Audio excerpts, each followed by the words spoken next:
Jamie Godwin. I'm the owner of the Grove Oak store here and right outside of Bucks Pocket. Okay. And tell me what you got going on up here. What's the big problem with the Bucks Pocket State Park?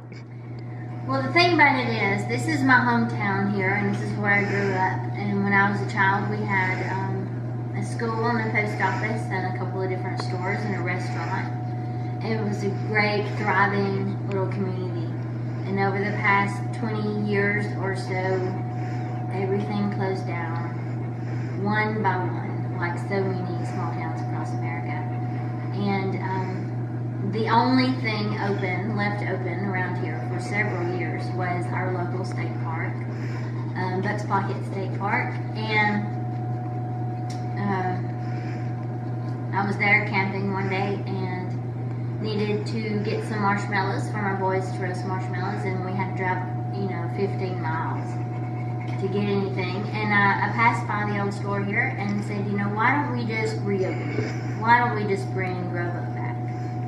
And shortly after I opened my business, actually right before, Governor Bentley threatened to close the state park, and I went to a town hall meeting at Lake Gunnersville, and I stood up for my hometown park and I told him not to do it, that he better not. And there in front of the ballroom of 400 people, he said he wouldn't close the park, and he thanked me for being small business owner, the backbone of America, and afterwards pulled me over to the side by my hand, patted me on my head and promised me that he didn't care if we had to have 10 special sessions, he would not close the state park.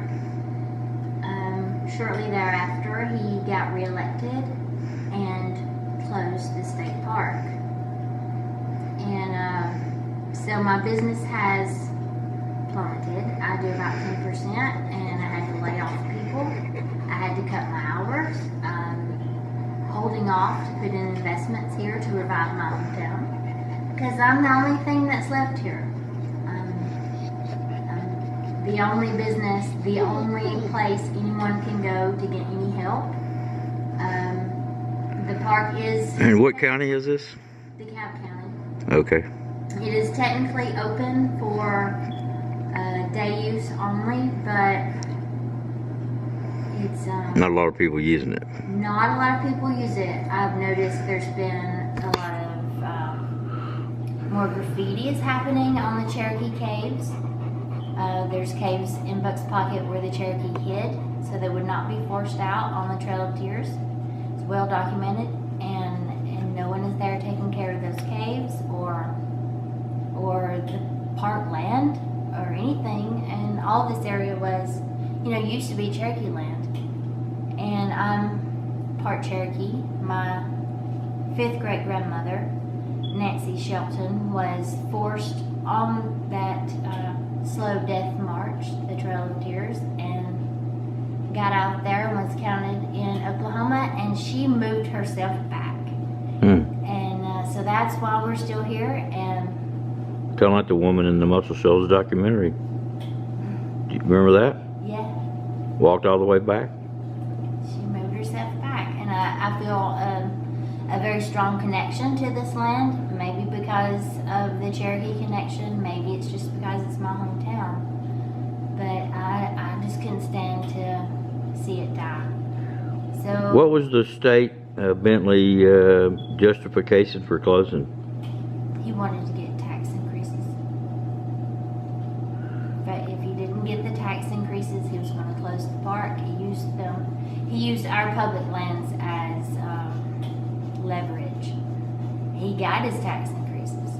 My park is still closed over 2 years later. And the people that managed the park before, how do they feel about it? They're very mad. The manager retired, and and was upset about it. I interviewed him here at the store, and he was not happy.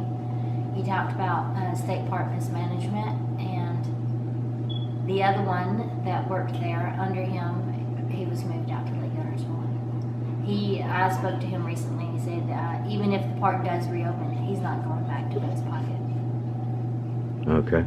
We received a federal grant right before they closed the park as a last-ditch effort to try and keep it open.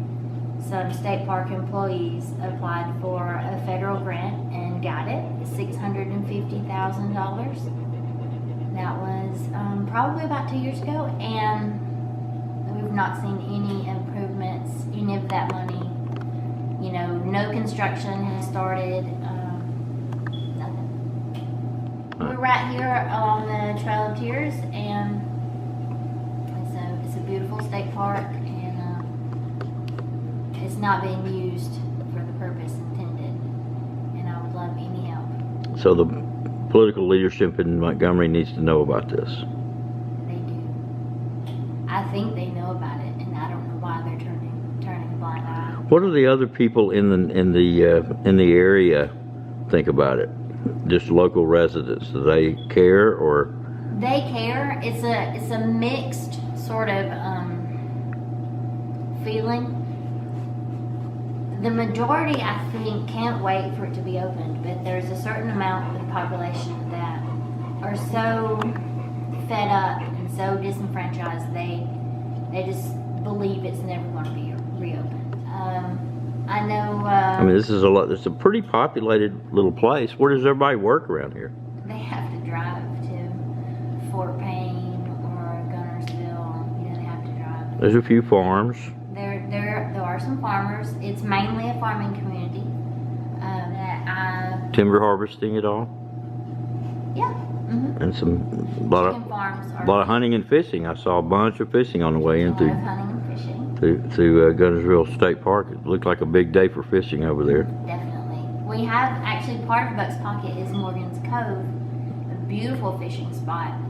And I was baptized there. Used to fish there all the time, and it's closed too. I mean, pretty much. What about hunting? People hunt. I didn't see any deer at all. There are some deer, but they're not allowed to hunt on the parkland, But, right. Yes, more towards Gunnersville, I believe. There's a lot of hunting. Okay. Any birding? Yes. Morgan's Cove, the part of Bucks Pocket, is actually on the bird trail. And I know a lot of people have been out there bird watching.